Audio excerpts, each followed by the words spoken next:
छात्रों, आइए आज हम लोग रसखान कवि के सवैया भाग 2 की व्याख्या का अध्ययन करें। तो आइए सबसे पहले पाठ करते हैं। जा दिन ते वह नंद का छोहरा, यावन धेनु चराई गयो है। मोहिनी ताननी गोधन गावत, वेणु बजाई रिझाई गयो है। वादी न सो कछुटो न सो कर रस खानी ही में समाई गयो है। कौन काहू के कानी करे सिगरे ब्रज बीर बिकाई गयो है। तो आइए पहले कठिन शब्दों को देखा जाए, शब्दार्थ पर ध्यान दिया जाए। शब्दार्थ का ध्यान आप लोग देंगे तो व्याख्या आसान हो जाएगी। तो आइए सबसे पहले देखते हैं कि इसमें कठिन शब्द क्या है। जा, जा मतलब जिस, जा का अर्थ होता है जिस। जा दिन ते, ते से। वह नंद का छोहरा, छोहरा अर्थात पुत्र, छोहरा का अर्थ हुआ पुत्र। यावन, या इस। वन धेनु, धेनु का अर्थ होता है गाय, चराई गयो है। मोहिनी ताननी, मोहिनी स्वर, ताननी का अर्थ होता है स्वर, मोहनी स्वर। और गोधन शब्द है, गोधन के लिए आया है। ब्रज का लोकगीत है, ब्रज प्रदेश में गाया जाने वाला गीत है गोधन गीत। और वेणु, वेणु का अर्थ है बांसुरी, वेणु अर्थात बांसुरी, बांसुरी। और रिझाई, रिझाई से तात्पर्य यहाँ रिझाई प्रसन्नता, प्रसन्न शब्द है, ठीक है। रिझाई गयो है। वादिन ते, वा, वा माने उस, वा अर्थात उस। दिन सौ, सौ अर्थात से। कछु टोना सो कहे, टोना, टोना टोटका वश में कर लेना, एक जादू कह लीजिए। टोना का अर्थ टोटका या जादू, जादू भी कर सकते हैं, ठीक है। तो टोना सो कहे रसखानी हिय, हिय का अर्थ है हृदय में समाई गयो है। और को, को माने कोई भी, काहू किसी की, कानी, कानी अर्थात शर्म, लज्जा इत्यादि, मर्यादा, ठीक है। करे सिगरो, सिगरो माने संपूर्ण, सिगरे, सिगरे से यहां तात्पर्य संपूर्ण से है, संपूर्ण। ब्रज वीर, वीर से तात्पर्य सखियों से है, वीर अर्थात हे सखी। बिकाई गए हो, बिक गया है। कहाँ बिक गया है? तो श्री कृष्ण के प्रेम में बिक गया है। तो अब आइए इसकी व्याख्या समझते हैं।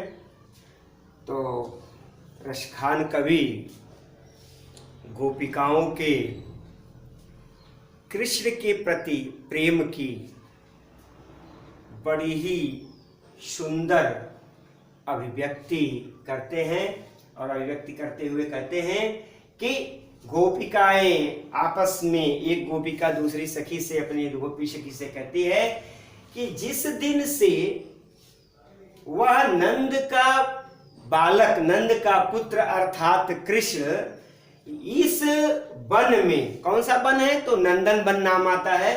इस वन में, नंदन वन में गाय को चराकर गए हैं, ठीक है।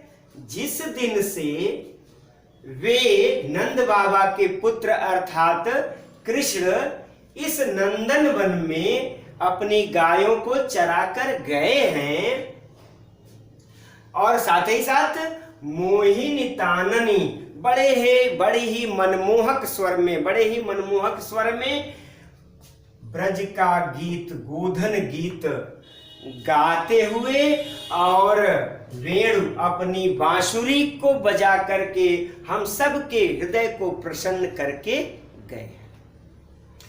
फिर से इस दो पंक्तियों का अर्थ देख लीजिए। गोपिका अपनी सखी गोपी से कह रही है कि हे सखी, जिस दिन से वह नंद बाबा का बालक अर्थात श्री कृष्ण इस नंदन वन में गाय को चरा कर गए हैं, साथ ही साथ बड़े ही मनमोहक स्वर में गोधन गीत गाते हुए अपनी बांसुरी के सुर से हम सभी के हृदय को प्रसन्न करके गए हैं, उस दिन से ऐसा प्रतीत होता है कि उन्होंने कुछ टोटका सा कर दिया है, कुछ जादू सा कर दिया गया है। और वह जादू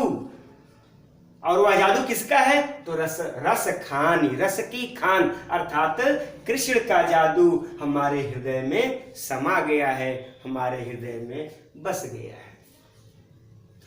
और उस भगवान कृष्ण के उस जादू का प्रभाव क्या है? तो कहती हैं अंतिम पंक्ति में कि को न काहू की कहानी करे, कोई किसी से कोई शर्म नहीं करता है, कोई किसी से कोई लज्जा नहीं करता है। ऐसा प्रतीत होता है कि संपूर्ण ब्रज के लोग श्री कृष्ण के प्रेम में बिक गए हैं। तो अब आइए पूरी की व्याख्या एक साथ समझ लीजिए। जिस दिन से नंद बाबा के बालक कृष्ण इस नंदन वन में गाय को चरा करके गए हैं और साथ ही साथ अपने मनमोहक स्वर में गोधन गीत गा करके और बांसुरी की सुंदर ध्वनि से हम सबके हृदय को प्रसन्न करके गए हैं, तब से उस दिन से ऐसा लगता है कि वे कुछ ऐसा जादू, कुछ ऐसा टोटका कर गए हैं कि उस रस के खान अर्थात भगवान अर्थात श्री कृष्ण हमारे हृदय में निवास कर गए हैं, हमारे हृदय में समा गए हैं। इसलिए कोई किसी से किसी तरह का कोई शर्म नहीं करता, कोई लज्जा नहीं करता है और सब खुल करके श्री कृष्ण के प्रति अपने प्रेम भाव को प्रकट करते हैं। ऐसा प्रतीत होता है कि संपूर्ण ब्रज उनके प्रेम में, कृष्ण के प्रेम में बिक गया है। तो इस प्रकार प्रथम सवैये का ये अर्थ व्याख्या पूरा हो गया। तो आइए अब इसमें हम लोग काव्य सौंदर्य देखते हैं। तो काव्य सौंदर्य में आइए बता रहे हैं, काव्य सौंदर्य में सबसे पहले आप लोग जानिए भाषा। तो भाषा इसमें थोड़ा सा मुहावरेदार ब्रज है, भाषा मुहावरेदार ब्रज है,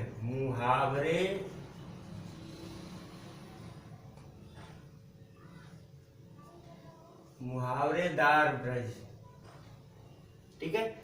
और इसमें अलंकार देखिए, अलंकार इसमें अनुप्रास है और श्लेष भी है और साथ ही में अतिशयोक्ति भी है। ये अलंकार हो गया। अब आइए इसमें श्रृंगार रस है, श्रृंगार रस, माधुर्य गुण और सवैया। सवैया बताने की बात ही नहीं है, सवैया पहले से ही आप लोग शीर्षक में ही पढ़ रहे हैं। तो सवैया छंद है। इस प्रकार इसमें काव्य सौंदर्य निहित है। अब आइए हम लोग अगले सवैये पर चलते हैं। तो आइए पाठ करते हैं। सबसे पहले कान भये बस बांसुरी के, अब कौन सखी हमको चही है, निस द्यवसर है संग साथ लगी, यह सौतीन तापन क्यों सही है, जिन मोहि लियो मन मोहन को रस खानी सदा हमको दही है, मिली आओ सक बह सखी भागी चले, अब तो ब्रज में बसुरी रही हैं। आइए इसके भी कठिन शब्द को देख लेते हैं, शब्दार्थ पर ध्यान देते हैं। तो कह रहे हैं कि कान अर्थात कृष्ण, भय बस बांसुरी के, अब कौन सखी हमको चाहिए, निस द्यौस, निसी अर्थात रात और द्यौस अर्थात दिन, रात और दिन, और सौतिन सौतन को सभी लोग समझते हैं, तापन, सौतन का दुख, सौतन का दुख। जिन मोह लियो मनमोहन को, रस खानी सदा हमको दही है, दही है माने जलाएंगी, दही है जलाएंगी। मिली आओ सबे सखी भागी चले, अब तो ब्रज में बसुरी रही है। अब आइए इन पंक्तियों में रसखान कवि गोपियों की बांसुरी के प्रति सौतिया डाह को, सौतन के भाव को बड़ा ही सुंदर रूप में चित्रित किया है। तो आइए देखते हैं। कान भये, गोपिकाएं आपस में बात कर रही हैं, आपस में वार्तालाप करते हुए कहती हैं कि हमारे कृष्ण तो अब बंसी के वश में हो गए हैं, बांसुरी के वश में हो गए हैं। अब हमें, हे सखी, अब हमें कौन चाहेगा, कौन पसंद करेगा? हम तो एकमात्र अपने कृष्ण के प्रेम में डूबे हैं। हमारा संपूर्ण प्रेम जो है अपने कृष्ण के प्रति, कान्हा के प्रति है, और वे कान्हा अब बांसुरी के बस में हो गए हैं। अब वह निरंतर बंसी के ही प्रेम में डूबे रहते हैं, तो हम पर उनका अब कोई ध्यान नहीं है। तो आपस में बात करती हैं कि हे सखियों, अब हमें कौन चाहेगा। फिर आगे कहते हैं कि यह बांसुरी एक क्षण के लिए भी उनसे अलग नहीं रहती है। कहते हैं कि यह बांसुरी जो है वह निस दिन, रात दिन उनके साथ लगी रहती है, और ठीक उस प्रकार से लगी रहती है जैसे कोई सौतन स्त्री पति के साथ लगी होती है। तो वह हमारे सौत की भांति हो गई है। अब यह सौतन का दुख अब हम लोगों से सहा नहीं जाता है। फिर आगे कहती हैं कि जिन मोह लियो मनमोहन को, वह उस बांसुरी ने जिसने हमारे मनमोहन श्री कृष्ण को मोह लिया है, अपने मोह पाश में बांध लिया है। कहते हैं कि वह बांसुरी अब दिन प्रतिदिन, प्रत्येक दिन हमको अपने ताप से जलाएगी, अपने सौतिया डाह से, सौतन के दुख से जलाएगी। फिर आगे कहती हैं कि मिलियाओ सदै सखी भागी चले, अब तो ब्रज में बसुरी रही हैं। कहती हैं कि हे सखियों, आओ, अब हम लोगों के पास कोई चारा तो है नहीं। निरंतर इस सौतन के दुख से पीड़ित रहने से अच्छा है कि हम सभी लोग इस ब्रज को छोड़ करके कहीं और चले जाएं। अब इस ब्रज में बांसुरी का ही निवास होगा, अर्थात कान्हा के साथ निरंतर बांसुरी ही लगी रहेगी।